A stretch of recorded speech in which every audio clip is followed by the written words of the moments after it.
Good morning, Cyril. Once again. అన్న good morning. Sorry అన్న, prayer చేసే ముందు తర్వాత ఇలా హోస్ట్ ఎనేబుల్ ఇస్తే రైట్ ఓకే. Hmm. చేస్తా. ఓకే. తమ్మి రాజ్ కుమార్, రాజు మా తంగి ప్రేయర్ చేస్తావు తమ్మి? అన్నా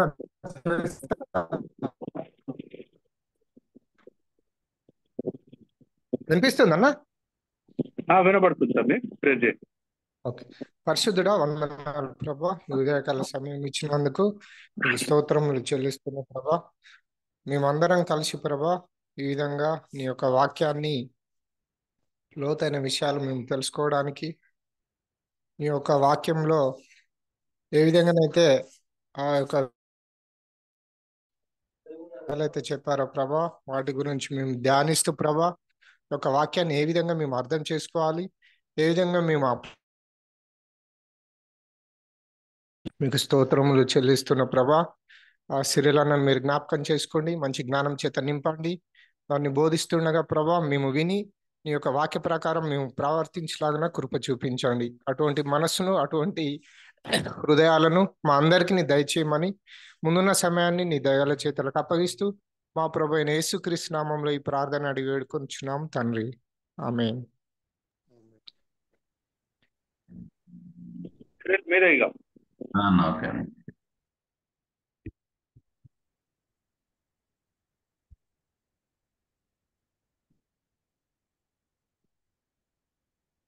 ఓకే, మనము ప్రిన్సిపల్స్ ఆఫ్ ఇంటర్ప్రిటేషన్ అర్థవివరణలో మనం 3వ ప్రిన్సిపల్ దగ్గర ఉన్నాము. 2 ప్రిన్సిపల్స్ చూసాము. ఒకటి లిటరల్ ఇంటర్ప్రిటేషన్, అంటే ఉన్నది ఉన్నట్టుగా మనము అర్థాన్ని చూడాలి అనేటువంటి విషయాన్ని మొదటి ప్రిన్సిపల్ లో చూసాము. రెండవది కాంటెక్స్ట్, సందర్భాన్ని బట్టి అర్థాలు, పదాలకు ఉన్నటువంటి అర్థాలు కూడా వాటి అర్థాన్ని తీసుకుంటాయి అనేటువంటి విషయాన్ని చూసాము. ఇప్పుడు మనము గ్రామర్ని చూస్తాము.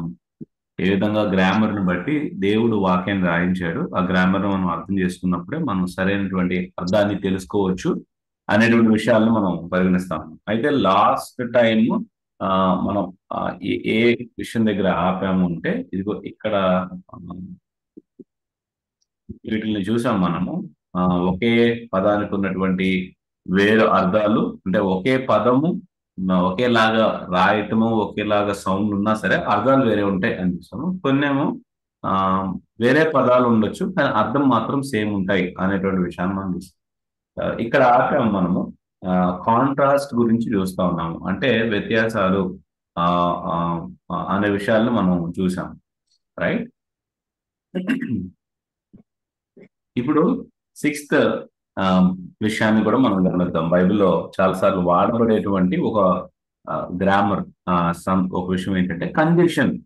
అంటే చాలాసార్లు కండిషన్ ఒకటి ఇచ్చి వాగ్దానాలు కానీ చేయబడినప్పుడు కండిషన్ ఇచ్చి, కొన్నిసార్లు ఒక ఆజ్ఞకి జత చేయబడినటువంటి ప్రామిస్, ఏదన్నా ఆశీర్వాదం ఉన్నా సరే చాలాసార్లు కండిషన్ ని మనం తీసేసినట్లయితే, దేవుడు అక్కడ ఇచ్చినటువంటి ఒక కండిషన్ ని మనం తీసేసినట్లయితే దాంట్లో చాలా ప్రమాదం ఉంటుంది. కనుక దాన్ని ఎలా చూడాలి, దాని తర్వాత దాన్ని చూడటం వల్ల మనం ఏ విధంగా సరిగ్గా ఇంటర్ప్రిట్ చేయొచ్చు అనేటువంటి విషయాన్ని మనం చూద్దాం.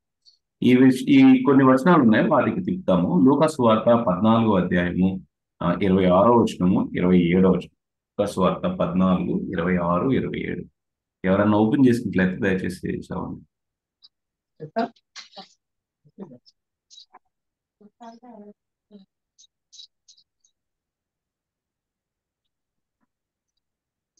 ఎవడైనను నా యొద్దకు వచ్చి తన తండ్రిని, తల్లిని, భార్యను, పిల్లలను, అన్నదమ్ములను, అక్క చెల్లెండ్రును, తన ప్రాణమును సహా ద్వేషింపకుంటే వాడు నా శిష్యుడు కానేరడు. 27వ వచనం. మరియు ఎవడైనను తన సిలువను మోసుకొని నన్ను వెంబడింపని ఎడల వాడు నా శిష్యుడు కానేరడు. ఈ ఇంగ్లీష్ లో కండిషన్ అనే మాట కలిపి వచ్చింది. ఈ తెలుగులో తెలుగులో, ఇంగ్లీష్ లో అయితే ఇఫ్ అనే ఒక్క మాట ఈ 2 వచనాలను కూడా క్వాలిఫై చేస్తా ఉంది. ఐ థింక్ తెలుగులో ఎవడైనా నన్ను ఎడలాలో ఉన్నట్టుంది అనుకుంటా, మేబీ ఆ కండిషన్ అనేది. ఎవడైనాను నన్ను వెంబడింప కోరిన ఎడల, అక్కడ ఒక కండిషన్ మనకి కనపడతా ఉంది. వాస్తవం చెప్పాలంటే ఆ కండిషన్ గా వాడబడినటువంటి పదము యేసుప్రభువు ఇస్తున్న ఆజ్ఞను అంతటికీ కూడా అర్థాన్ని ఇస్తుంది. ఇంకొక వచనాన్ని మనం చూద్దాం. యోహాను సువార్త 3:5. ఇది నికోదేముతో యేసుప్రభువు వారు మాట్లాడుతున్నప్పుడు వాడినటువంటి పదం. ఇక్కడ కూడా బహుశా తెలుగులో మేబీ 2 పదాలు కలిపి ఉండొచ్చు, ఇంగ్లీష్ లో మాత్రం ఒక ప్రత్యేకమైన పదం వాడబడింది. ఎవరన్నా యోహాను 3:5 చదువుతారు దయచేసి బ్రదర్స్ ఆర్ సిస్టర్స్ ఎవరన్నా? ఒకడు నీటి మూలముగాను ఆత్మ మూలముగాను జన్మించితేనే గాని దేవుని రాజ్యములో ప్రవేశింపలేడని నీతో నిశ్చయముగా చెప్పుచున్నాను.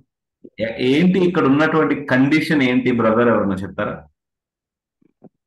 ఆత్మ మూలముగా నీటి మూలముగా జన్మిస్తే గాని. రైట్.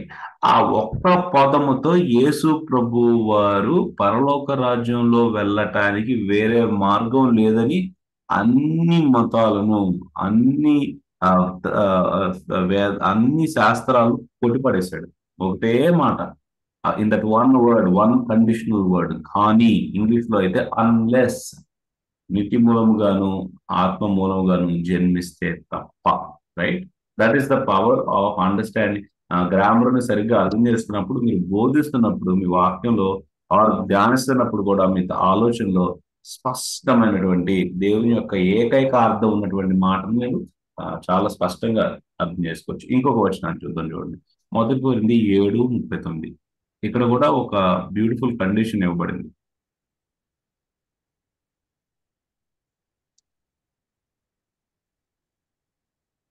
భర్త బ్రదర్, భార్య తన భర్త బ్రతికినంత కాలము భద్రాలను మృతి పొందిన ఎడల ఆమెకి ఇష్టమైన వానిని పెళ్లి చేసుకున్నటకు స్వతంత్రులై ఉండును గాని నందు మాత్రమే పెళ్లి చేసుకున్న వాళ్ళను. చెప్పండి బ్రదర్, కండిషన్ ఏంటి ఇక్కడ? ఎడల కదా. మ్యారేజ్ అనేది ఎప్పటి వరకు అంటే మరణం వరకే. ఆ తర్వాత ఇది ప్రత్యేకంగా విశ్వాసంలో చెప్పబడుతుంది. ఆ భర్త కావచ్చు, భార్య కావచ్చు. భార్య గురించి చెప్పినా ఎవరికైనా వర్తిస్తుంది. ఒకవేళ చనిపోయిన తర్వాత ఫ్రీడమ్ అయితే ఉన్నది. ప్రభువునందు వల్ల మాత్రమే పెళ్లి చేసుకోవడానికి ఫ్రీడమ్ మనకి ఉన్నది. రైట్. ఈ జస్ట్ చిన్న పదాలే ఇఫ్ అనేవి. ఇక్కడ లూకా 14లో కానీ అనే ఎడల అనే మాట, యోహాను 3:5లో కానీ అనే మాట, మళ్ళా 1 కొరింథీ 39లో ఎడల అనే మాట. ఈ చిన్న పదాలే అక్కడ ఉన్నటువంటి ఆజ్ఞ, అక్కడ ఉన్నటువంటి వాగ్దానం, అక్కడ ఉన్నటువంటి వాటిని నిజంగా స్థాపిస్తాయి. ఇవి కనుక మనం మర్చిపోయినట్లయితే ఇంకే మారిపోతుంది. ఎస్. కరుణా అగస్టిన్ బ్రదర్ ఏమైనా చెప్తున్నారా మీరు? సారీ.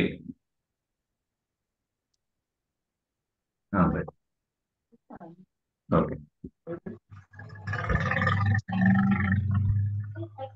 ఆల్రైట్. 7వది కారణాలు, రీజన్స్.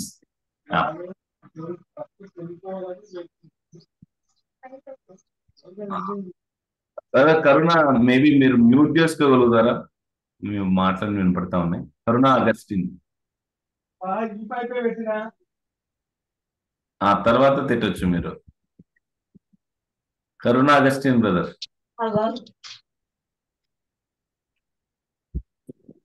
ఎవరైనా ఫోన్ చేయండి ఆయనకు.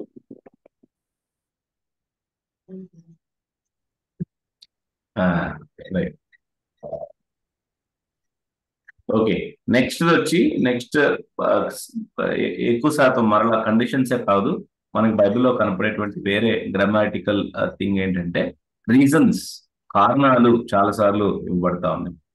ఈ కారణాలు కొన్నిసార్లు తెలుగులో ఉంటారు కంజంక్షన్స్ రూపంలో కూడా రావచ్చు. అంటే బట్ అనే విధంగా రావచ్చు, లేకపోతే హౌవర్ అనే విధంగా రావచ్చు, ఎట్ అనే విధంగా రావచ్చు. మేము తెలుగులో ఏ విధంగా ఉన్నాయో చూడండి ఒకసారి. 1 తిమోతి 2:12-14 వచనాల వరకు.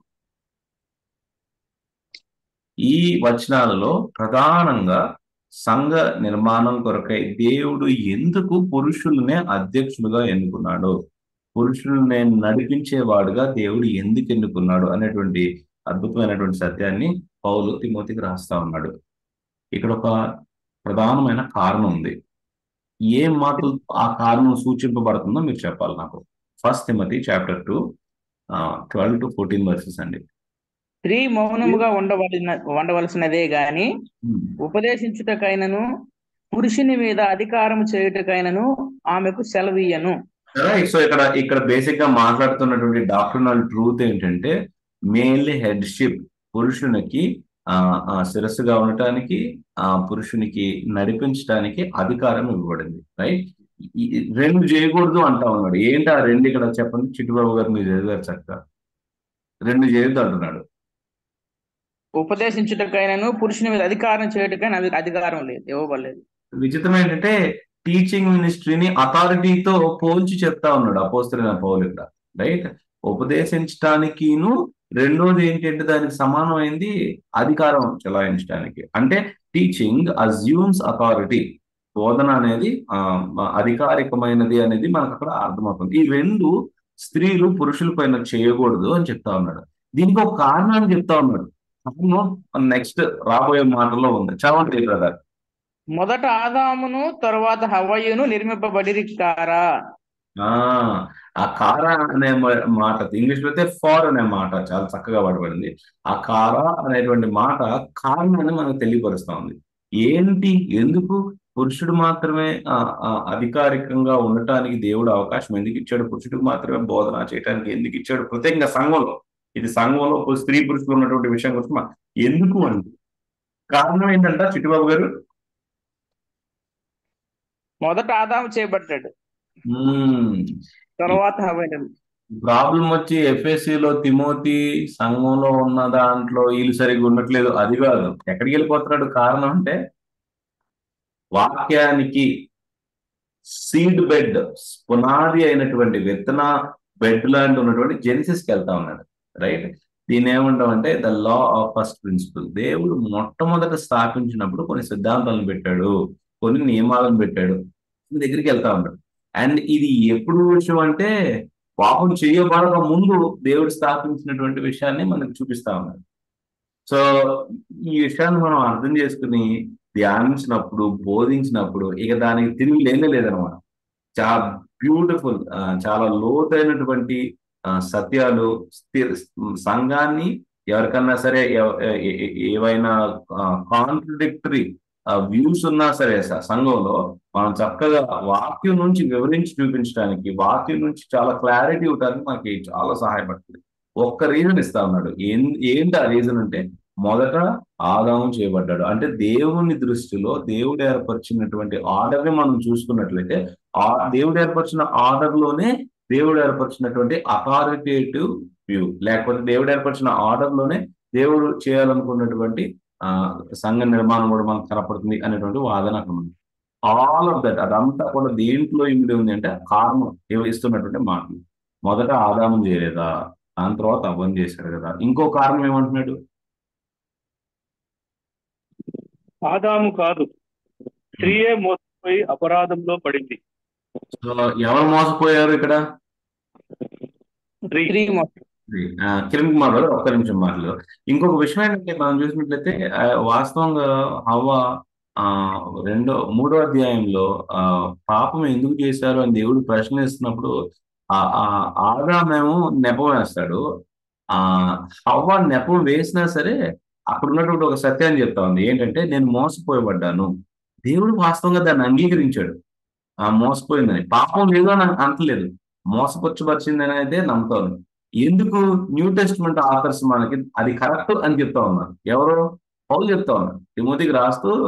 వాస్తవమే, అవ్వ మోసపుచ్చబడింది, పాపం చేసింది, పాపంలో ఉంది, పాపి అయింది, కానీ మోసపుచ్చబడటం అయితే జరిగింది.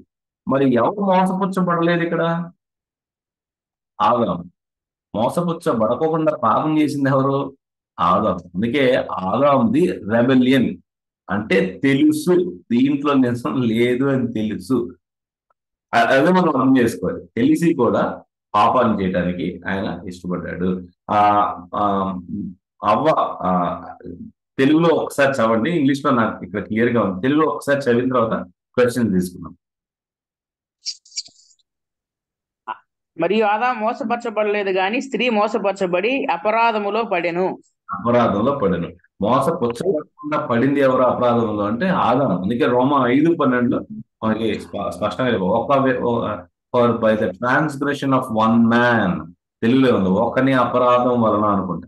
ఇక్కడ అపరాధం మోసపరచబడి పడింది, అక్కడ అపరాధం వచ్చి తెలిసి కావాలని చిత్తపూర్వకంగా పాపంలో పడింది. రైట్, కిరణ్ కుమార్ చెప్పారు, చెప్పండి, దాని తర్వాత వి విల్ డిస్కస్. అయినను వారు స్వస్థ బుద్ధి కలిగి విశ్వాస, ప్రేమ, పరిశుద్ధతల యందు నిలకడగా ఉండిన ఎడల శిశు ప్రసూతి ద్వారా ఆమె రక్షింపబడును. Right, okay. We are only looking at, మనం చూస్తున్నది ఓన్లీ ఏంటంటే కారణాన్ని మనం తెలిసినప్పుడు బలంగా దాన్ని మనం పట్టుకుని అక్కడ గ్రంథకర్త మనకి ఏ విషయాన్ని చెప్తున్నాడు అనే దాన్ని మనం అర్థం చేసుకున్నప్పుడు లోతైనటువంటి సత్యాలు మనకి క్లియర్ గా కనపడతాయి.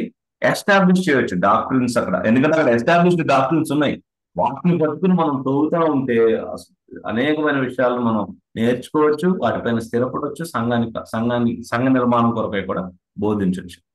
అట్లా కిరణ్ కుమార్ గారు చెప్పండి. ఇప్పుడు మీరు చెప్పింది కరెక్ట్ గా ఉంది, కాకపోతే నాది డౌట్ 15వ వచనంలో ఉంది చివర. అయినను వారు స్వస్థ బుద్ధి కలిగి విశ్వాస, ప్రేమ, పరిశుద్ధతల యందు నిలకడగా ఉండిన ఎడల, ఇక్కడ వరకు ఓకే. శిశు ప్రసూతి ద్వారా ఆమె రక్షింపబడును అనే మాటకి అర్థం తెలియాలి. దానికి డిఫరెంట్, ఎప్పుడన్నా సరే మనము ఇంటర్ప్రిటేషన్ చేస్తా ఉన్నప్పుడు ఓకే ఇది ఏంటి అని మనం అర్థం చేసుకుంటానికి ప్రయత్నిస్తాం కదా. గ్రంథకర్త దీనికి వివరణ ఏం అర్థం ఇచ్చాడు, ఏమని మాట్లాడుతా ఉన్నాడు అని మనం ఎవరైనా దాని నుంచి మనం ఇంటర్ప్రిటేషన్ చేస్తాం. అయితే ఎప్పుడైతే మన యొక్క ఆలోచన కొన్నిసార్లు లేదా ఎప్పుడైతే మనకి క్లారిటీ ఉన్నదో వన్ ప్రిన్సిపల్ మనం వాడచ్చు. ఓకే, ఇది అందరు బ్రదర్స్ గుర్తుపెట్టుకోండి, ఏంటంటే what it does not mean, దీని అర్థం ఏమి కాదు అనే వాటిని ఎలిమినేట్ చేయాలి. ఓకే, ఈ వచనం చదవగానే మనకు వచ్చే డౌట్ ఏంటంటే, అంటే పిల్లల్ని కంటం ద్వారా రక్షణ వస్తుందా? బైబిల్ మొత్తంలో ఎక్కడా టీచింగ్ చేయబడలేదు. రైట్, సో ప్రధానంగా మనం ఏం చేయాలి అంటే ఆ ఇంటర్ప్రిటేషన్ దీనికి సంబంధించిందని పక్కన పెట్టాలి. రైట్, లేదు అంటే ఫస్ట్ మన ఇంటర్ప్రిటేషన్ అటువైపు వెళ్తాం. మనం ఏమనుకుంటాం అంటే ఓకే పెళ్ళైన తర్వాత విశ్వాసాలు, పెళ్ళైన తర్వాత పిల్లల్ని కన్నట్లయితే ఓకే రక్షణ వచ్చేస్తా. అసలు దానికి దీనికి సంబంధం లేనే లేదు. ఎందుకంటే బైబిల్ మొత్తం, అందుకే మనం ఒక ఇంగ్లీష్ లో ఒక మాట అంటాము, you cannot establish a doctrine on a single isolated verse. ఒక్క చోట ఉన్నటువంటి ఒక వచనంలో ఉన్నట్టు దాన్ని తీసుకుని మనం సిద్ధాంతాన్ని ఏర్పరచకూడదు. ఒకవేళ సిద్ధాంతంగా ఎక్కడన్నా ఉన్నట్లు ఉంది అయితే, అదొక లా అయితే, అదొక డాక్ట్రిన్ అయితే, మనకు అదే సత్యము వేరు విషయాలు వచనాల్లో కూడా కనపడుతుంది. రెండోది, వేరు వచనాల్లో కూడా అదే ఆలోచన మనకు వేరే విధంగా ఎస్టాబ్లిష్ చేయబడతా ఉంటుంది. రైట్, ఫర్ ఎగ్జాంపుల్ ఇక్కడ చూస్తున్న డాక్టర్ అంటే మొదటి నుంచి పురుషుడికే దేవుడు కుటుంబాన్ని లీడ్ చేయడానికి, సంఘాన్ని లీడ్ చేయడానికి, గవర్నమెంట్ ని లీడ్ చేయడానికి దేవుడు పురుష ఆధిపత్యం ఇచ్చాడు. దేవునికి అక్కడ కారణాలు ఉన్నాయి స్పష్టంగా. అది కేవలం తిమోతిలో లేదు, ఆది కారణం ఉంది. అందుకే మళ్ళా ఇక్కడ దాన్ని తీసుకొచ్చి దానిపైన సిద్ధాంతాన్ని ఎస్టాబ్లిష్ చేస్తా ఉన్నాడు. రైట్, సో కొన్ని చోట్లకి వచ్చినప్పుడు కాంట్రడిక్టరీగా మనకు అనిపిస్తే ఎలిమినేట్ చేయటం మనం ఫస్ట్ చేయాలి. రైట్, ఎందుకంటే అదే సత్యం ఎక్కడ బోధింపడలేదు. రెండోది కాంట్రరీగా కూడా ఉంది, అది వ్యతిరేకంగా కూడా ఉంది. సో మరి ఏమై ఉంటది, ఆ అసైన్మెంట్ నేను మీకే ఇస్తాను, నెక్స్ట్ వీక్ చెప్పండి. నాకు తెలుసు, నేను ఆర్గ్యూ చేసి మీకు చెప్పగలుగుతాను, but that will be very easy. నేను మీకు అట్టికాయ ఓపెన్ చేసేసి ఇచ్చేసినట్టు ఉంటుంది. అది అసలు అంటే మరి అదే కావాలి కదా. ఇప్పుడు మేము అది తెలుసుకోలేక కదా అడిగింది. ఒక వీక్ మీరు ట్రై చేయండి, జస్ట్ 1 వీక్. ఒక్కసారి ఇప్పుడు వరకు నేర్చుకోవాలండి. హలో, కట్టలేమా చెప్పు, మాట మీద సిద్ధాంతం కట్టలేమా? అదే ఒక్క మాట మీద ఒక్కసారి చెప్పబడిన మాట, సారీ అది వాక్యమే కదా.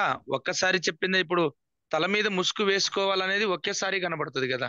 ఇప్పుడు దాన్ని తల మీద ముసుగు వేసుకో ఆ మళ్ళా ఎక్కడ చెప్పబడినట్టు తల మీద ముసుగు వేసుకోవాలి, ఇలా ఉండాలి, ఇలా ఇలా అనేది కనబడదు. అది ఒకటే అధ్యాయంలో కనబడుతుంది. మరి దాన్ని అటువంటి కొన్ని ఉన్నాయి ప్రిన్సిపల్స్ మనం పాటిస్తున్నాము. అంటే ఒక్కసారి చెప్పబడింది వాక్యమే కదా.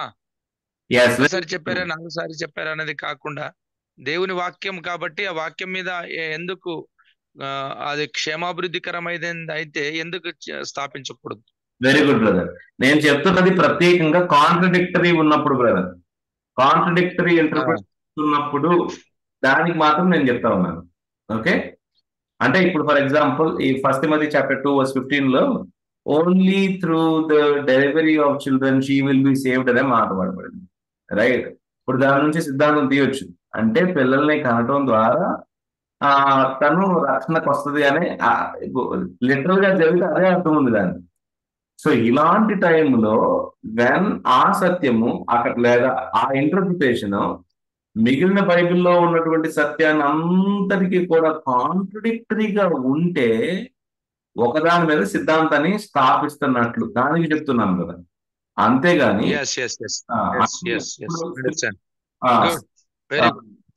స్త్రీలు హెడ్ కవరింగ్ గురించి ఉంది. ద ఐడియా దేర్ ఇస్ దేవుడు ఒక పద్ధతిని పెట్టాడు, అది వేరు వేరు చోట్ల రకరకాలుగా కూడా చెప్పబడతా ఉంది. దాని గురించి మాట్లాడతాం. ఒకటే ఇంటర్ప్రిటేషన్ మీద కొత్త సిద్ధాంతాన్ని తీసుకొస్తున్నప్పుడు దానికి ఎక్కడా సపోర్ట్ లేకుండా, రెండోది వాక్యం అంతా కూడా దానికి వ్యతిరేకంగా ఉంటే then it is not danger, it is heresy అని చెప్పొచ్చు మనం. అది తప్పుడు పోదా అని మనం చెప్పి దాని గురించి మాట్లాడుకోవాలి. కిరణ్ కుమార్ బ్రదర్, ఒక్క వీక్ ట్రై చేయండి. మనం 3 ప్రిన్సిపల్ చూసాం ఇప్పుడు వరకు. ఒకటి ఏంటంటే లిటరల్ గా ఇంటర్ప్రిట్ చేయాలి. రెండోది ఏంటంటే కాంటెక్స్ట్ ఖచ్చితంగా మనకు తెలియాలి. కాంటెక్స్ట్ ని బట్టి పదాల యొక్క అర్థం కూడా కొన్నిసార్లు మాట్లాడే విషయం చూస్తాం. మూడోది మనం గ్రామర్ చూస్తాం. ఒకవేళ ఈ వీక్ మనం ట్రై చేద్దాము, మంచి అసైన్మెంట్ ఇచ్చారు మీరే మా అందరికి. లేదు అంటే నెక్స్ట్ వీక్ ఖచ్చితంగా డిస్కస్ చేద్దాం. బట్ నేను ఇప్పుడు చెప్తున్న ఈ క్లాస్ లో మనం చూస్తున్న ట్రూత్ ఏంటి అంటే రీజన్స్, కారణాలు ఎంత బలంగా మనకి ఉపయోగపడతాయి వాక్యంలో ఉన్నటువంటి సత్యాన్ని తెలుసుకోవటానికి.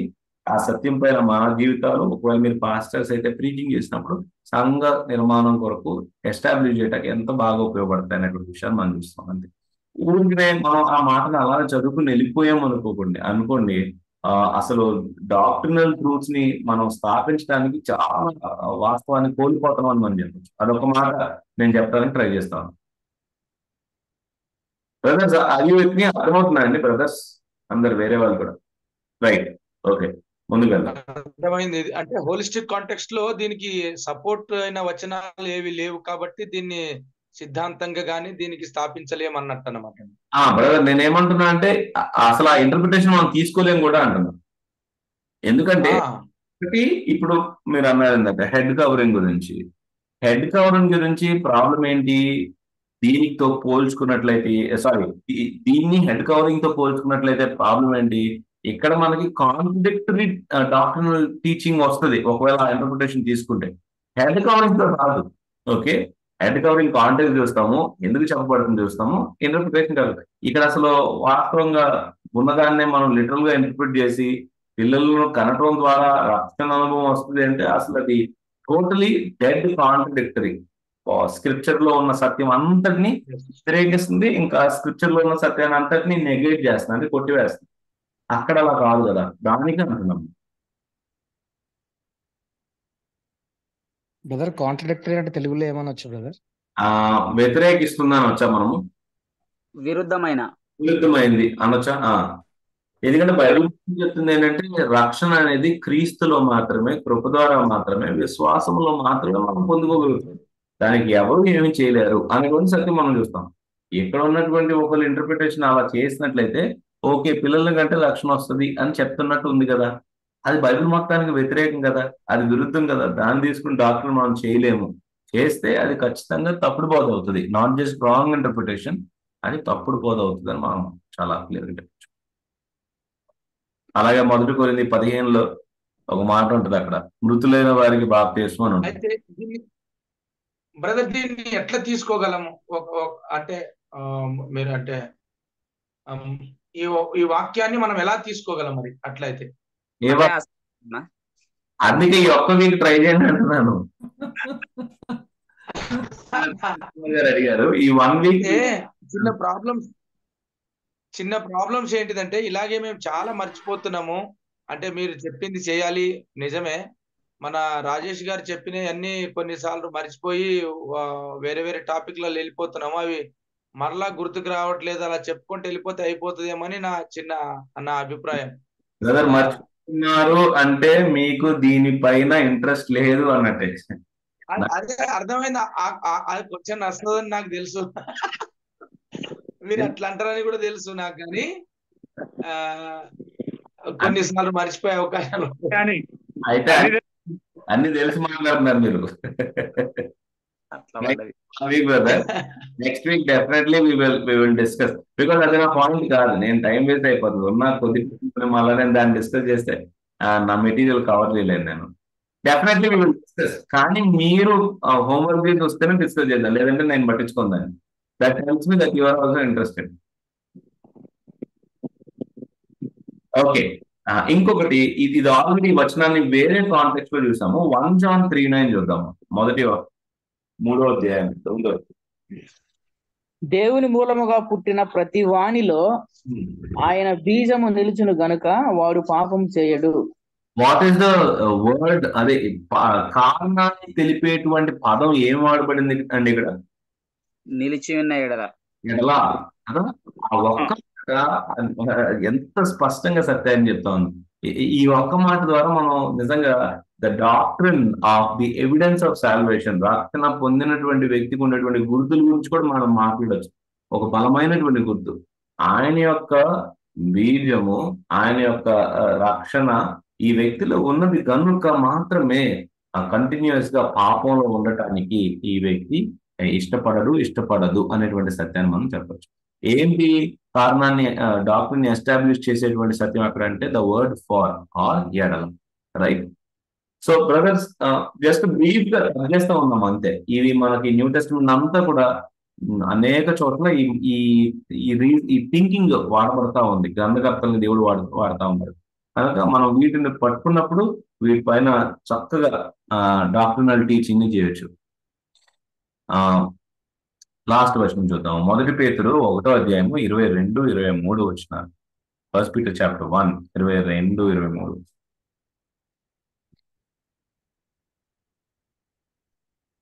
మీరు క్షయబీజము నుండి కాక శాశ్వత జీవము గల దేవుని వాక్య మూలముగా అక్షయ బీజము నుండి పుట్టింపబడిన వారు గనుక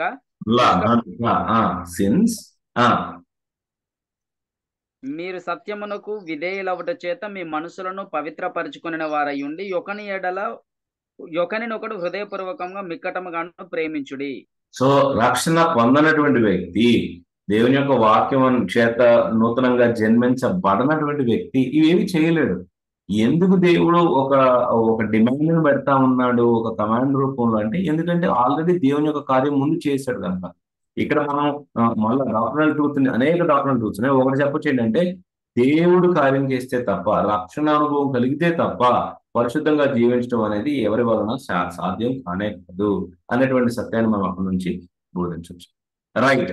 సో మనము ఇదిగోండి ఈ వచనాలన్నింటిలో మనం ఏం చూసాము ఇప్పటి వరకు అంటే, 1 తిమోతి 2 కానీ, 1 యోహాను 3 కానీ, 1 పేతురు 1లో కానీ రీజన్ కి వాడబడినటువంటి వర్డ్స్ ని మనం కనుగొని గ్రంథకర్త ఏ సత్యాన్ని ఎస్టాబ్లిష్ చేస్తా ఉన్నాడు, ఏ సత్యాలతో వాక్యం మొత్తం కూడా ఒక డాక్టరినల్ ట్రూత్ చెప్పబడతా ఉన్నది అనేది మనం తెలుసుకున్నప్పుడు మనము ఆత్మీయంగా ఎదగటానికి, వ్యక్తిగతంగా పోషింపడటానికి, సంఘ నిర్మాణంలో కూడా ఈ సత్యాలను టీచ్ చేయడానికి స్పష్టంగా కనబడుతుంది.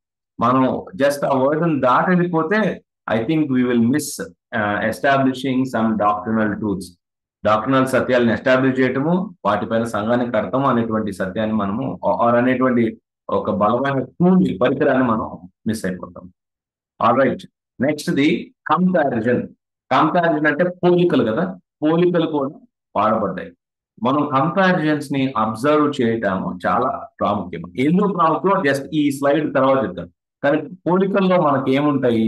రెండు వేర్వేరు విషయాలు, రెండు వేర్వేరు విషయాల్లో ఒకటే విషయం ఏదైనా పోలికగా కనపడతా ఉంది అంటే వాటిని ఇగో ఈ పదాలు తెలుగులో మరి ఏమున్నాయి చూద్దాము. లైక్ అనేటువంటి పదం ద్వారా, యాజ్ అనేటువంటి పదం ద్వారా, or in the same way అదే విధముగా అనేటువంటి పదం ద్వారా కంపారిజన్స్ ని గ్రంథకర్తలు సూచిస్తా ఉన్నారు. పోలికల్ని గ్రంథకర్తలు సూచిస్తా ఉన్నారు. ఏమవుతాయి ఆ పోలికల ద్వారా? కొన్ని విషయాలు చూద్దాం. 1 పేతురు 3వ అధ్యాయము 1వ వచనం. 1 Peter chapter 3 verse 1.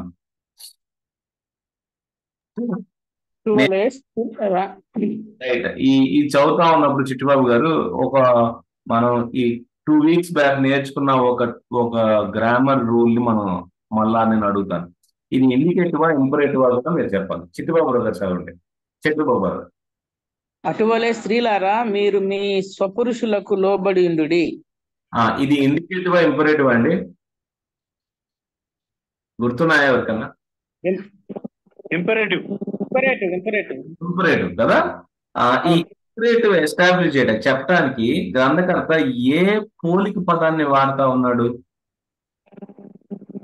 స్త్రీ పురుషులు ఇద్దరు క్యారెక్టర్స్ గురించి మాట్లాడుతా ఉన్నాడు.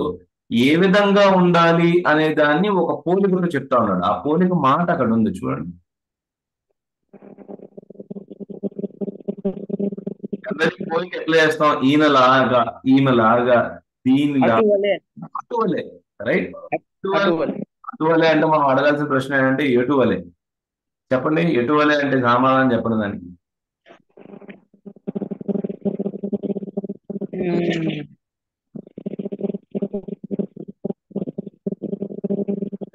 కాంటెక్స్ట్ చూసి చెప్పాలి త్వరగా.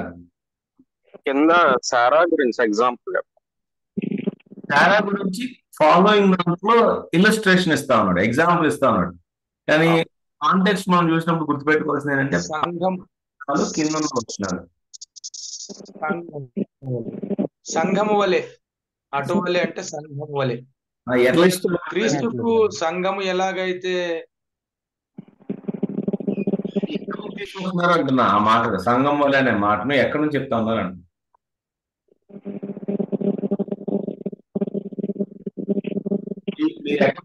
సంఘము వలె అని చెప్పండి.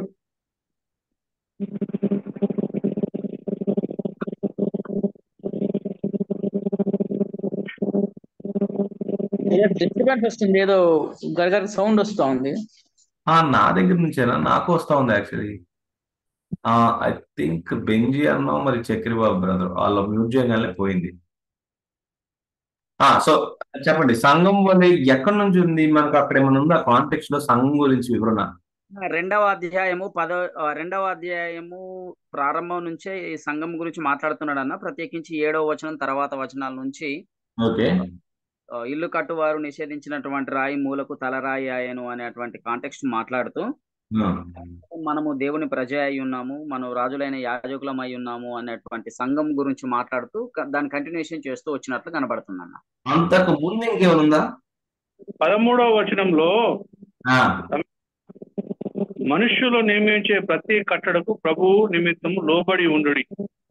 ఇక్కడ ఇంపరేటివ్ మళ్ళా చెప్తా ఉన్నాడు కదా. ఇంపరేటివ్ ఇది మాట్లాడుతూ వచ్చి ఇక్కడ భార్య చెప్తున్నాడు. రైట్.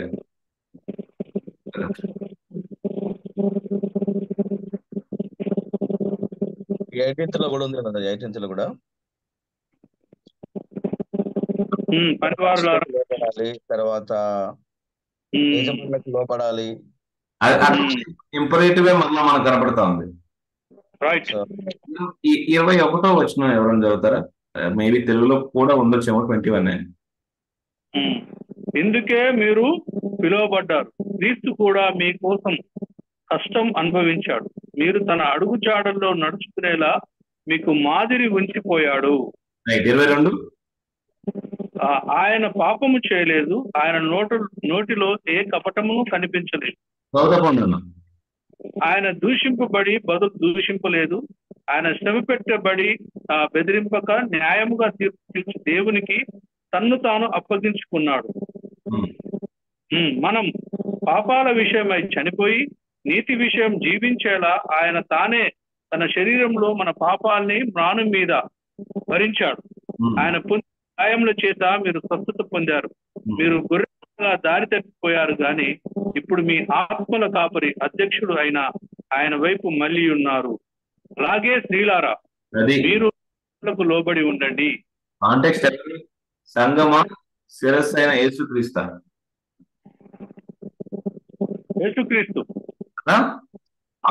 కూడా ఇంపరేటివ్స్ ఇవ్వబడతా ఉన్నాయి. దాని తర్వాత కూడా ఇంపరేటివ్స్ ఇవ్వబడతా ఉంటాయి. కానీ ఇంపరేటివ్ కి నాంది పునాది ఎవరయ్యా అని యేసు ప్రభు వారు, యేసు ప్రభు వారి యొక్క శిలువ, మరణ, భూస్థాపన, పునరుద్ధరణ, మళ్ళా దీని విషయాలపైనే మనకి ఆ డాక్టర్ని ఎస్టాబ్లిష్ అవుతా ఉంది.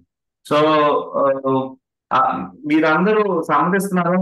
ఇది యేసు ప్రభు వారి గురించిన పోలిక, ఆయన ఏ విధంగా లోబడ్డాడు దాని గురించిన పోలిక, శ్రమలను ఏ విధంగా ఎండ్యూర్ చేశాడు ఆ విధంగా పోలిక, ఆర్ ఇంకేమన్నా వేరే ఇంటర్ప్రిటేషన్ అనుకుంటున్నారా? సో దట్ మనకి క్లారిటీ ఉంటుంది బ్రదర్స్. ఇది యేసుక్రీస్తు పోలికనే అనిపిస్తుంది సార్. యేసుక్రీస్తు పోలి జీవించడం గురించే మాట్లాడుతున్నట్టుగా క్లియర్ గా అర్థం నాకైతే. మరి మిగతా బ్రదర్ అయితే అన్న ఇక్కడ అంటే ఎంటైర్ చాప్టర్ చూసినప్పుడు 9వ వచనం నుంచి మనం డౌన్ చూసుకుంటూ వస్తే అక్కడ సంఘం గురించి మాట్లాడిన తర్వాత 11వ వచనంలో ప్రియులారా అని చెప్పేసి మాట్లాడతాడు. 18వ వచనంలో పనివార్లారా అని స్టార్ట్ చేశాడు. 3వ అధ్యాయం 1వ వచనంలో అటువాలే స్త్రీలారా అని చెప్పేసి మాట్లాడాడు కదా. అంటే ఎగ్జాక్ట్ గా ఇక్కడ మీరు అన్నట్లుగా అంటే ఈ మూడింటిని చూసినప్పుడు అంటే ఫస్ట్ సంఘం గురించి మన క్రీస్తులో మన యొక్క పొజిషన్ ఏంటి అనే దాని గురించి మాట్లాడి ఇంపరేటివ్ గా పనివార్లారా మీరు ఏం చేయాలని, ఎట్లా లోబడి ఉండాలో చెప్పాడు. ప్రియులారా మీరు ఎలా ఉండాలో చెప్పాడు. సో ఇప్పుడు స్త్రీలారా మీరు ఎట్లా ఉండాలి, ప్రభునందు విధేయులై ఉండాలి అనేటువంటి దాని గురించి మాట్లాడుతున్నావు అని అనిపిస్తుంది అన్న. Very good. నువ్వు 9th verse లో కాంటెక్స్ట్ చెప్తున్నావు కదా. యా, మనము we are a chosen race, royal priesthood, holy nation, people for his own, అదే చెప్తున్నావు కదా నువ్వు. అవునన్నా. Now what is the context for 9th verse నువ్వు చెప్పు.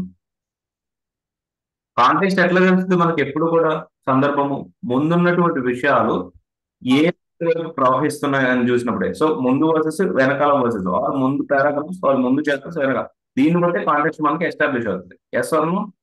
ఎస్. ఇప్పుడు 9వ వచనానికి కాంటెక్స్ట్ ఏమై ఉండాలి మరి? ఎక్కడి నుంచి స్టార్ట్ అవుతా ఉంది చెప్పు. వర్స్ స్టార్టింగ్ నుంచి అన్న. వర్స్ అక్కడ ఈ కాంటెక్స్ట్ లో ఎవరున్నారు చెప్పు? సంఘం లేకపోతే ఇంకేమన్నా ఉన్నదా? ప్రభువు దయారు మీరు రుచి చూసి తెలుసుకున్న ఎడల.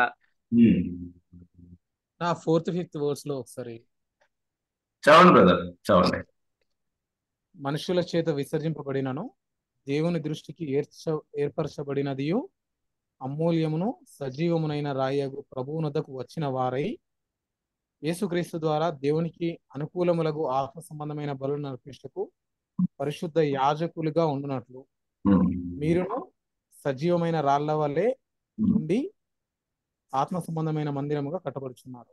అసలు మీరు మందిరంగా కట్టబడబోవటానికి ముందు, మీరు ఎన్నుకోబడటానికి ముందు, మీరు రాళ్ళుగా మారటానికి, సజీవరాలుగా మారటానికి ముందు ఇంకొక రాయి ఉంది, ఇంకొక పునాది ఉంది, ఇంకొక ఎన్నుకోబడిన వ్యక్తి ఉన్నాడు. ఇన్ఫాక్ట్ ఇంగ్లీష్ లో, గ్రీక్ లో చూసినట్లయితే ప్రెషియస్ స్టోన్, వెలకలేనటువంటి దేవుడే అతి విలువగా చెప్తున్నట్టు సంబోధిస్తున్నటువంటి వ్యక్తి. అది కాంటెక్స్ట్. ఎవరు? యేసు ప్రభువారు ఉన్నారు అక్కడ కదా. ఆయన నుంచి మీరు ఎన్నుకోబడ్డారు, కట్టబడ్డారు కనుక ఫాలోయింగ్ ఇంపరేటివ్స్ ఏంటంటే ఏవి? మీరు ఆయన యొక్క మహిమను to proclaim his excellencies, your call from darkness to light, ఆ విషయాలన్నీ మళ్ళా చెప్తాబడతాం. మళ్ళా కొన్ని వచనాల తర్వాత కిందకి వెళ్ళిన తర్వాత మరలా ఏ విధంగా సఫరింగ్ ని, ఏ విధంగా ఒబీడియన్స్ ని ఉండాలని చెప్తూ, ఇదిగో 20th verse నుంచి మనం చూసాం కదా ఇందాక, హిస్ సఫరింగ్, ఆయన సఫరింగ్, ఆయన ఒబీడియన్స్, వీటన్నిటిని చెప్తూ మరలా ఇంకొక ఎనాలజీ వాడి అపోస్తలుడైన పేరు చెప్తా ఉన్నాడు. సో ఐఎమ్ నాట్ సేయింగ్ సంఘం గురించి లేదు అంటలా, కాంటెక్స్ట్ ఎక్కడి నుంచి ప్రారంభం అవుతుంది అనే ప్రశ్న అడుగు. వాస్తవం అసలు మొదటి పేరు ఫుల్ చాప్టర్ బుక్ కాంటెక్స్ట్ ఎక్కడ మొదలవుతుంది? 3వ వచనం ఒకసారి చూడండి brothers. Maybe Anil can read. 1 Peter chapter 1 verse 3 నుంచి చదవండి బ్రదర్స్. షూర్ అన్న. మన ప్రభువగు యేసుక్రీస్తు తండ్రి అయిన దేవుడు స్తుతింపబడును గాక. మృతుల్లో నుండి యేసుక్రీస్తు తిరిగి లేచుట వలన జీవముతో కూడిన నిరీక్షణ మనకు కలుగునట్లు, అనగా అక్షయమైనదియు నిర్మలమైనదియు వాడబారనిదియునైన స్వాస్థ్యమును మనకు కలుగునట్లు ఆయన తన విశేష కనికరము చొప్పున మనలను మరలా జన్మింపజేసెను. మనల్ని మరలా జన్మింపజేసిన అనేది కాంటెక్స్టా, లేకపోతే ఆయన మరణము వలన మనకి ఇది ఆయన విశేష మర్సీ ఆఫ్ గాడ్ దయచేత జరిగిన కార్యమా? ఏది కాజ్, ఏది రీజన్? కాజ్ యాక్చువల్లీ ఇక్కడ ఆయన తిరిగి లేచుట వలన జీవంతో కూడిన నిరీక్షణ మనకు కలుగునట్లుగా. Death and resurrection is the S. ఈ మనం కళ్ళు మూసుకుని న్యూ టెస్ట్మెంట్ అంతా ఒక సత్యాన్ని గట్టిగా పట్టుకోవచ్చు. ఏంటంటే ఇంపరేటివ్స్ ఎక్కడన్నా వచ్చినాయి అంటే ఖచ్చితంగా అక్కడ యేసు ప్రభు ఆయన శిలువ మరణం పునరుద్ధానం ఖచ్చితంగా మనకు అక్కడ ఉంటాయి. రైట్. సో ఈ 1 Peter chapter 3:1 సంఘం ఏ విధంగా ఉండాలి, సంఘంలో ఉన్నటువంటి వివిధమైనటువంటి రిలేషనల్ స్పియర్స్ గురించి మాట్లాడుతూ ఉన్నా సరే, ఇది స్థాపింపబడతా మాత్రం ఆయనే మనకి ఆయన మరణ భూస్థాపన పునరుద్ధానమే మన జీవితంలో ప్రతి దానికి అన్వయింపు అనేటువంటి విషయాలు మనకు కనపడతాం. Anil, what do you think? am I clear, or do you think that somewhere I am wrong? You can correct me if I am wrong. Yeah, it's clear అన్నా, క్లియర్. సో 9th verse నుంచి తీసుకున్నాము, బాగుంది. అక్కడ సంఘాన్ని ఎందుకు ఎన్నుకున్నాడు ఆయన, సంఘం యొక్క పని ఏంటి అని కనపడుతుంది. కానీ దానికి ముందు పునాది ఎవరై ఉన్నారు, ఆయన బట్టే మనకి ఈ విలువ ఉంది, ఆయన బట్టే ఇది ఉందని మనం చూస్తాం. మరలా 3వ అధ్యాయం 1వ వచనం రాకముందు కూడా 2వ అధ్యాయం 20వ వచనం మరలా యేసు ప్రభువు ఆయన యొక్క మరణం గురించి, ఆయన యొక్క విధేయత గురించి, ఆయన ఏ విధంగా శ్రమల ద్వారా కష్టాల ద్వారా వెళ్ళి మనకు మాదిరిగా ఉన్నాడు అనేటువంటి చెప్తూ ఇటువలే అని చెప్తా ఉన్నాడు. స్టీవెన్ రమేష్ బ్రదర్ చెప్పండి. స్టీవెన్ రమేష్ బ్రదర్ చెప్పండి. బ్రదర్, ఇది ఇంపరేటివ్ అంటే కొంచెం ఎక్స్ప్లెయిన్ చేస్తే బాగుంటుందేమని. అనిల్, కమాన్, నీ అస్త్రాన్ని వాడు. ఇప్పుడు ఇంపరేటివ్ అంటే ఏంటి, ఇండికేటివ్ అంటే ఏంటి? అనిల్ చెప్పు. ఇంపరేటివ్ అంటే పాటించేది, ఇండికేటివ్ అంటే సూచించేది. ఇండికేటివ్స్ లో దేవుడు యేసు ప్రభు వారిలో మన పక్షాన ఏం చేశాడు అనేవి మనకు కనపడతా ఉంటాయి. ఆయన మరణము, ఆయన భూస్థాపన, ఆయన పునరుద్ధానము, ఆయన పరిశుద్ధమైనటువంటి జీవితము, ఆయన నీతిని నెరవేర్చడము, ఆయన విధేయత, యేసు ప్రభు వారి యొక్క సమస్త రక్షణ కార్యము ఇండికేటివ్ లో సూచనగా మనకు ఇవ్వబడుతుంది. దాంట్లో తండ్రి దేవుడు ఏం చేశాడు, పరిశుద్ధాత్మ దేవుడు మనలో ఏం చేస్తున్నాడు అనేటువంటి విషయాలు కనపడుతుంది.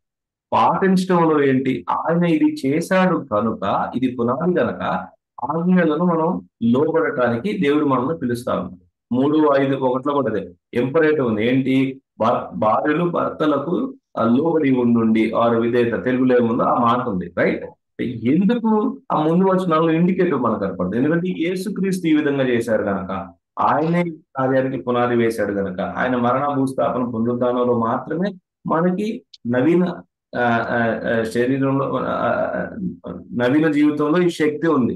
సో ఇండికేటివ్ లేకోకుండా ఇంపరేటివ్ ఉంది. ఇండికేటివ్ లో దేవుడు చేసిన కార్యం సూచింపబడుతుంది, ఇంపరేటివ్ లో మనం చేపడుతున్న కార్యానికి దేవుడు ఆజ్ఞ ద్వారా మనల్ని పిలుస్తా ఉన్నాడు. బ్రదర్, అర్థమైందా? Okay brother, okay. Right, thank you brother. Okay. So ఒకవేళ మీరు కాంటెక్స్ట్ ను చూడకోకుండా వెళ్ళినట్లయితే మనం ఖచ్చితంగా మేబీ కొన్నిసార్లు కొన్నిసార్లు 2 విధాలైనటువంటి రాంగ్ ఇంటర్ప్రిటేషన్స్ అవుతాయి. ఒకటి థియలాజికల్ రాంగ్ ఇంటర్ప్రిటేషన్ అవ్వచ్చు, అంటే వేదాంత పరంగా సర్వం మొత్తం బైబిల్లో ఉన్న సత్యానికి వ్యతిరేకంగా బోధించవచ్చు. లేదా రెండోది థియలాజికల్ గా కరెక్ట్ చెప్పచ్చు, అంటే సంఘం ఈ విధంగా ఉండాలి, దాంట్లో తప్పలేదు కదా, వేరే చోట్ల కూడా అది వాదించబడింది. కానీ రెండో ఇంటర్ప్రిటేషన్ తప్పేంటంటే టెక్స్చువల్ మిస్ఇంటర్ప్రిటేషన్, థియలాజికల్ మిస్ఇంటర్ప్రిటేషన్ లేదా టెక్స్చువల్ మిస్ఇంటర్ప్రిటేషన్. అంటే టెక్స్ట్ లో ఈ పాఠ్య భాగంలో దాని గురించి లేదు, దాన్ని మనము ఎలా కూడా తీసుకొస్తాము. ఎందుకంటే అక్కడున్న కాంటెక్స్ట్ మనం దాటేసి ముందుకు వెళ్ళిపోయాం కనుక మనం టెక్స్చువల్ గా రాంగ్ చెప్పే అవకాశం మనకి ఉంది, రైట్? సో అందుకే మనకి కంపారిజన్స్ ఇవ్వబడతా ఉంది. ఇంకొకటి ఎఫిషియన్స్ చాప్టర్ 6 ఇది కొంచెం ఈజీదే, దయచేసి తింటాం ఒకసారి. ఎఫ్ఎస్సీలు రాసిన పత్రిక 6:5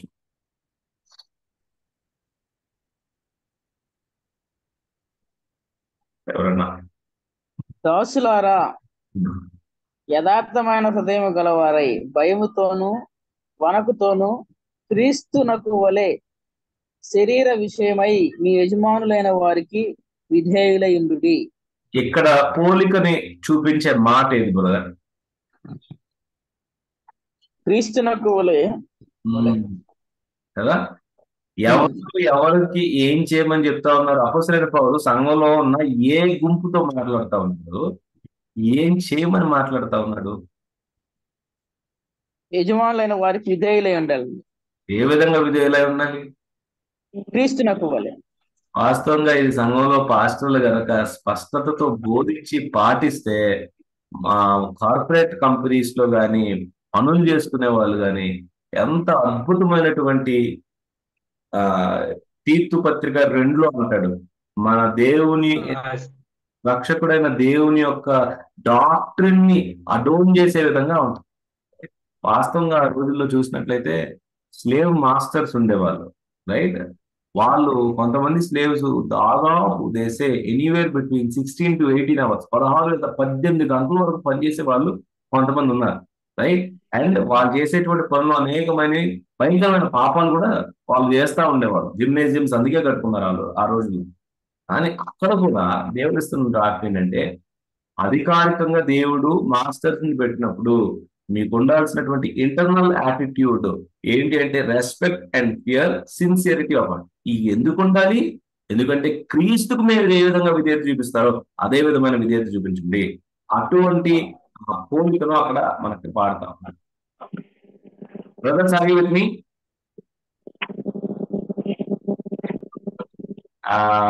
ఇంకొక పోలికను మనం చూద్దాం. ఈ పోలికతో మనం ముగిద్దాం. చూడండి, ఎక్కడైనా సరే సమ్వన్ ఆర్ సంథింగ్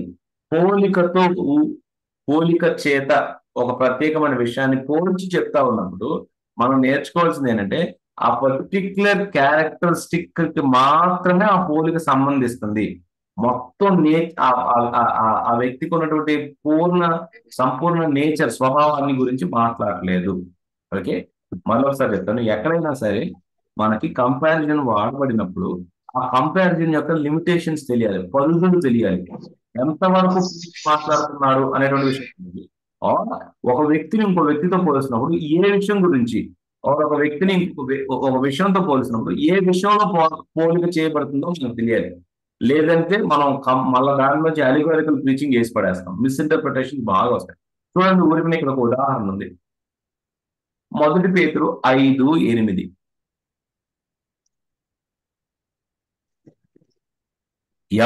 ఎవరితో పోల్చబడ్డారు? ఏ విషయం చేత పోల్చబడ్డారు?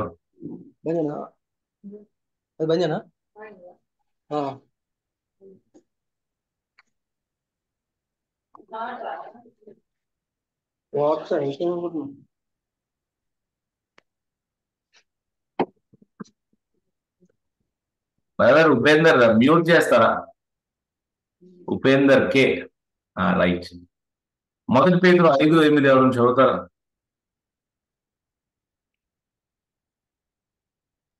నిబ్బరమైన బుద్ధి గలవారై మెలకువగా ఉండుడి. మీ విరోధి అయిన అపవాది గర్జించు సింహం వలె ఎవరిని మింగుదునా అని వెతుకుతూ తిరుగుతున్నాడు. సో ఎవరు పోల్చబడుతున్నారు? దేనితో పోల్చబడుతున్నారు? పోలిక మాట ఏంటి? అపవాది గర్జించు సింహం వలె అని పోల్చుతున్నాడు, సింహం వలె తిరుగుతున్నాడు, రైట్? సో ఎవరితో పోల్చబడతా ఉన్నాడు అపవాది? సింహంతో పోల్చబడతా ఉన్నాడు. ఏ విషయముతో పోల్చబడతా ఉన్నాడు? సింహము వలె. అదే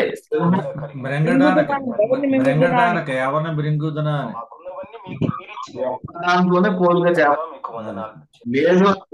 సింహము యొక్క పోలిక బైబిల్లో ఇంకెవరికి ఇవ్వబడింది? యేసుప్రభు వారికి. యేసుప్రభు గారు.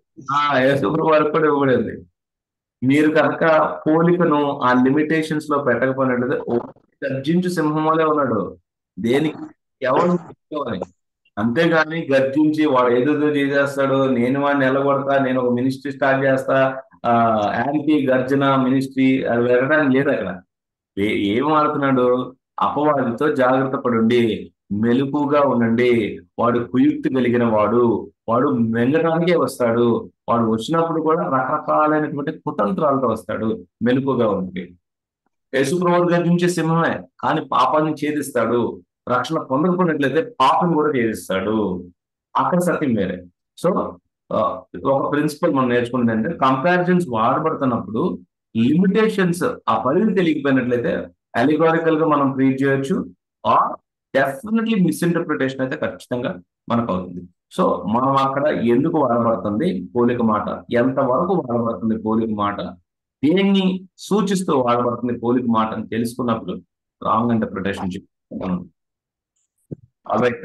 మేబీ ఇంకొకటి చూసి మనం లాస్ట్ 9వది టర్మ్స్ ఆఫ్ కన్క్లూజన్. అంటే ముగింపుకు వచ్చినప్పుడు కొన్ని పదాలను వాడతారు.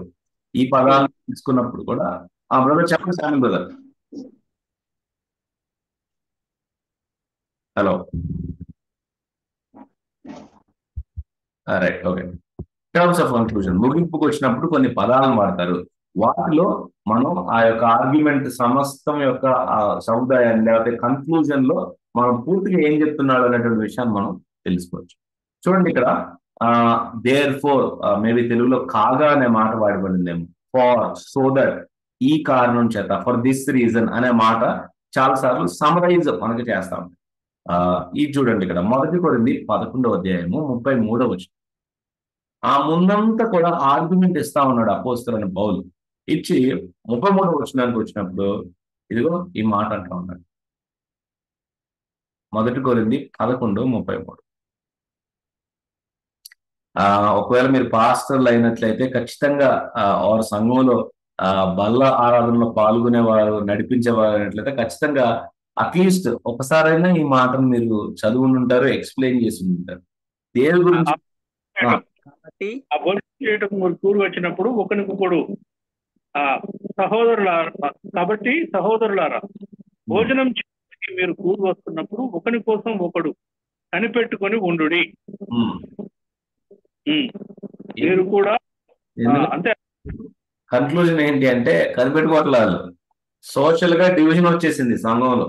గొప్ప వాళ్ళు ముందు వచ్చేస్తున్నారు, మంచిగా తినేసి తాగేస్తున్నారు కూడా, మత్తులైపోతున్నారు కూడా.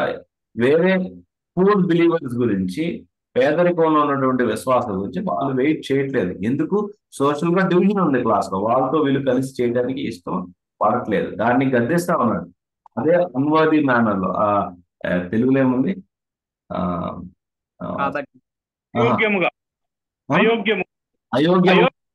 అయోగ్యంగా మనలో చేయి వేస్తా ఉన్నారు. ఎందుకు? దేవుని యోగ్యులుగా ఎంచిన వారిని మీరు సపరేట్ చేస్తా ఉన్నారు, వాళ్ళు అయోగ్యులు అంటా ఉన్నారు. దేవుడు అంటున్నాడు అపోస్తలుడైన పౌలు మాటల్లో, మీరు అయోగ్యంగా పనిచేస్తా ఉన్నారు. కనుక ఏం చెప్తున్నాడు కన్క్లూజన్ లో? మీరు మీరు మీరు ఆదివారం కలిసి వచ్చినప్పుడు, అండ్ చాలాసార్లు వాళ్ళు సాయంత్రం మీట్ అయ్యేవారు కదా. అది బహుశా రాత్రి ఏమంటాడంటే, బహుశా ఆ పేదవాడు ఎందుకు మీట్కి వస్తున్నారు అంటే సంఘం టైం తెలియక, సంఘం టైంకి రావడానికి ఇష్టం లేదు. బహుశా చాలా మంది పనుల నుంచి వచ్చే వాళ్ళు ఏమి ఉంటారు, ఎందుకంటే వర్కింగ్ క్లాస్ ఉన్నారు, స్లేవ్స్ ఉన్నారు దాంట్లో చాలా మంది. వీళ్ళు వాళ్ళ కోసం వెయిట్ చేయట్లా. నిజంగా ప్రేమ ఏదైనట్లయితే 11లో చెప్తారు, ప్రేమ అన్నింటిని భరిస్తుంది, ప్రేమ లవ్ ఇస్ పేషెంట్ అని మొదలు పెడతా ఉంది. సో ఆ విషయాలు అక్కడ మిస్సింగ్ అవుతుంది. సో కన్క్లూజన్ లో ఏం చెప్తున్నారంటే, కనుక మీరు కలిసి వచ్చినప్పుడు మీరు ఒకరికొరకొకరు ఖచ్చితంగా వెయిట్ చేయండి అనేటువంటి మాటను చెప్తాను. ఇంకొక విషయాన్ని చూద్దాం. 2 పేతురు 1వ అధ్యాయము 10-11 వచనాలు. ఇంకా బాగుంటుంది. 2 పేతురు 1:10-11. ఐ థింక్ తెలుగులో కూడా 10-11 అనుకుంటా, లేదు అంటే 9 నుంచి కూడా చూడొచ్చు బ్రదర్స్.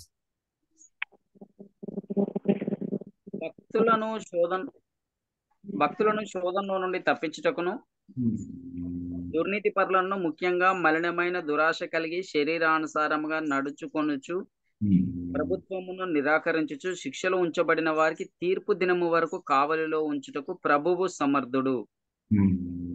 మీరు గల వారును మహాత్ములను దూషింప వెరవకయున్నారు.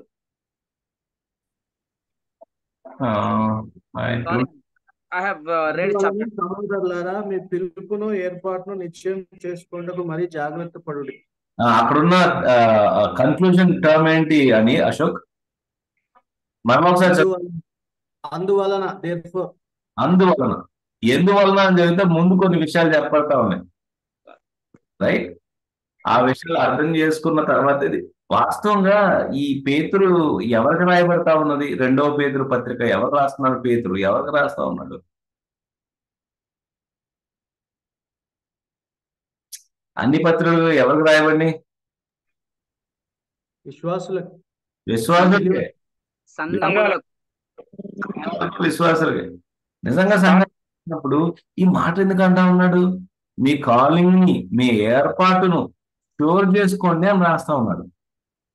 సో దాన్ని మనం జరుగుతున్నప్పుడు ఆ ముందు విషయాలు అర్థమైతే తప్ప ఈ టర్మ్ ఆఫ్ కన్క్లూజన్కి వచ్చినప్పుడు ఇది ఎందుకు వెళ్తున్నట్టు మనకు అర్థం కాదు, రైట్? మళ్ళీ ఇది ఏంది బ్రదర్ నన్ను అడగొద్దు, మీరే ట్రై చేయాలి, right? So the point is terms of conclusions వచ్చినప్పుడు, so there for that reason ఈ మాటలు వచ్చినప్పుడు ఆల్రెడీ ఆర్గ్యుమెంట్ ఎండ్కి వస్తుంది అనమాట. ఆల్రెడీ మనం కేర్ఫుల్ గా స్టడీ చేసిన వాళ్ళం అయితేనే ఈ మాటల యొక్క అర్థం మనకి అర్థమవుతుంది. ఆల్రైట్, ఇంకొక ఓకే బ్రదర్స్, నేను 5 minutes దాటేశాను. So let me just take you back. ఈ రోజు ఏం చూసామో ఒక్కసారి నేను మళ్ళా మిమ్మల్ని తీసుకెళ్ళి ఐ విల్ క్లోజ్ ఇట్. మనం ఈరోజు చూసినవి ఏంటంటే కండిషన్స్ వచ్చినప్పుడు ఆ వర్డ్స్ ని కేర్ఫుల్ గా చూడండి. ఇవి కండిషన్ అని పదార్థం మనం పెట్టుకోకల్లా, మనం రెగ్యులర్ గా గ్రామర్ రూల్స్ వాడితే మనకు ఆల్రెడీ అర్థమవుతాయి. దాని నుంచే మన మెయిన్ పాయింట్స్ లాగుతాం, లేదా దాని నుంచే కన్క్లూజన్ పాయింట్స్ లాగుతాం, దాని నుంచే డాక్టర్నల్ ట్రూత్స్ ని ఎస్టాబ్లిష్ చేస్తాం. కండిషన్స్ చూసాము. రెండోది మనం చూసింది ఏంటంటే రీజన్స్, కారణాలు ఇవ్వబడుతున్నాయి. కారణాలు ఇవ్వబడిన చోట ఎక్సలెంట్ డాక్టర్నల్ ట్రూత్స్ ని మనం టీచ్ చేయొచ్చు, అప్లై చేసుకోవచ్చు, ఎస్టాబ్లిష్ కూడా చేయొచ్చు. రీజన్స్ కాకుండా మూడోది మనం చూసింది ఏంటంటే కంపారిజన్స్ చూస్తా ఉన్నాము. కంపారిజన్స్ వచ్చినప్పుడు పోలిక లిమిటేషన్స్ మనకు తెలియాలి, దేంతో ఎంత వరకు పోల్చబడుతుందో మనకి తెలియాలి. తెలియడానికి context is very very important. లేదన్నట్లయితే మనం యేసుప్రభు వారికి చెప్పింది సంఘానికి చెప్పింది యేసుప్రభు వారికి అన్వయించవచ్చు మనం, రైట్? దాని తర్వాత 9వది మనం చూసిందంటే టర్మ్స్ ఆఫ్ కన్క్లూజన్. అంటే ఒక ఆర్గ్యుమెంట్ ని గ్రంథకర్త చెప్తా ఉన్నప్పుడు, ఒక సిద్ధాంతాన్ని చెప్తా ఉన్నప్పుడు చివరికి వచ్చినప్పుడు దాన్ని సమ్మరీలో టర్మ్స్ ఆఫ్ కన్క్లూజన్ కొన్ని ఈ పదాలను వాడి మొత్తాన్ని కూడా మరలా ఒకసారి ఆ సారాంశాన్ని చెప్పడానికి, దీనివల్ల ఓకే మీరు చేయాల్సిన ఇంపరేటివ్స్ ఏంటి అనేటువంటి వాటిని చెప్పడానికి గ్రంథకర్తలు వాడారు. సో ఈరోజు మనం 3 విషయాలు చూస్తాం: కండిషన్స్, రీజన్స్, 4 విషయాలు. రీజన్స్, మూడోది కంపారిజన్స్, చివరిది కన్క్లూజన్. ఆల్రెడీ ఇంకొకటి ఉంది, మేబీ నెక్స్ట్ వీక్ చెప్పి దాని తర్వాత మనము ఈ ప్రత్యేకంగా దీన్ని చూద్దాం. ఆత్మచేత నింపబడి అసలు గ్రామర్ ఎంత ఇంపార్టెంటో అనే మాట నేను I want to explain, right? Maybe next week చెప్పి we will. All right brothers, any thoughts, any doubts? So next week brother Kiran Kumar మనకి ఇచ్చిన అసైన్మెంట్ ఏంటి అంటే 2 తిమోతి 2వ అధ్యాయము 15 వచనాలు చదివి ఏమై ఉంటుంది అండ్ ఎందుకు మీరు దీని అర్థం అని నమ్ముతున్నారో మీరు ఖచ్చితంగా ట్రై చేయండి. ఓకేనా బ్రదర్స్? యా షూర్ అన్నా. Okay right. Maybe Samuel brother and అని and even Kiran Kumar brother present చేస్తారు. వేరే వాళ్ళని క్రిటిక్ చేద్దాం మనందరం, క్వశ్చన్ అడుగుదాం లేదా అది కరెక్టా కాదా. I think that will be nice. Okay, next week నేను మర్చిపోతే నేను గుర్తు చేస్తా. Okay okay. Kiran Kumar brother ప్రార్థన చేసి మీరు పొందుతారా? అలాగే సార్, అలాగేనండి. ప్రార్థన. మహాగణుడు, మహోన్నతుడు, పరిశుద్ధుడు, నిత్య నివాసి అయిన తండ్రి మీకు వందనాలు. ఇంతవరకు నాయన ఈ కార్యక్రమం ఎంత సజావుగా, సక్రమంగా, సంతోషంగా, క్రమంగా జరగటానికి మీరు ఇచ్చిన ఈ భాగ్యాన్ని బట్టి మీకు వందనాలు. నాయన ప్రియ సహోదరుడు సిరిల్ గారిని బట్టి, వారికి ఇచ్చిన జ్ఞానాన్ని బట్టి, వారు ఇస్తున్న ప్రజెంటేషన్స్ బట్టి నేను మీకు వందనాలు తెలియజేస్తున్నాను. నేను ఎన్నో విషయాలు మేము తెలుసు అని అనుకుంటూనే వాల్టేక్ అయిపోయి వెళుతున్న వేళ ఆగి ఆలోచింపజేసి ఆయన సత్యాలు తెలియజేస్తున్న విధానం బట్టి మీకు వందనాలు తెలియజేస్తున్నాను. ఆయన మరి గ్రూప్లో పాల్గొంటున్న బిడ్డలందరికీ కూడా చక్కగా అర్థమయ్యి నేను వారు దైనందిన జీవితంలో కానీ, సేవా పరిచర్యలో కానీ, ఉపదేశాల్లో కానీ చక్కగా ఈ జ్ఞానాన్ని వాడుకోగలిగి అనేకులకు మరి సత్యమైన బోధ చెప్పడానికి నేను చెప్పే నీ వైపు తిప్పడానికి కృపను అనుగ్రహించమని, మరలా మేము వచ్చే వారం కలుసుకునేంత వరకు కూడా మీ కృపలో భద్రపరచమని, అందరికీ అన్ని విధముల సహాయం చేసి మహిమ పొందమని మా ప్రభువును మీ ప్రియకుమారుడైన యేసుక్రీస్తు వారి పుణ్యనామలో ఈ ప్రార్థన అడిగి పొందుకుని ఉన్నాం మా పరమ తండ్రి. Amen. Okay, so much. Okay, bye brother. Question అడిగినందుకు పనిష్మెంట్ ఇస్తున్నారు సార్. అన్ని కూడా చేయాలి నువ్వు. మనం ఇద్దరం క్వశ్చన్ అడిగినందుకు పనిష్మెంట్ ఇచ్చినారు. ఈ వేళ అలాగే అడిగాము, రేపు వచ్చే వారం కూడా అలాగే అడుగుతాం. లేక మనం ఎక్స్ప్లెయిన్ చేసేదే వదలే కానీ ఏమైనా కష్టపడితే తమ్ముడు అనిల్ కష్టపడతాడు, మనం ఇద్దరం నిమిత్త మాత్రమే. కాంటెక్స్ట్ అట్లీస్ట్ క్వశ్చన్స్ తో రావచ్చు. మీరు ఎందుకు అది చేసినా సరిపోతుంది, దాన్ని నేర్చుకోవచ్చు. ధ్యానిస్తాం తమ్ముడు, ఖచ్చితంగా ధ్యానిస్తాం. రైట్. హెల్ప్ఫుల్ ఇంటర్ప్రిటేషన్ ని గోయింగ్ త్రూ ఇట్ అనేటువంటిది చాలా హెల్ప్ఫుల్ గా ఉంది. Thank you once again. ఇప్పుడు ఏంటంటే అది ఏంటో మేము అర్థం చెప్పలేము కానీ ఏది కాదో మాత్రం చెప్తాం మళ్ళా.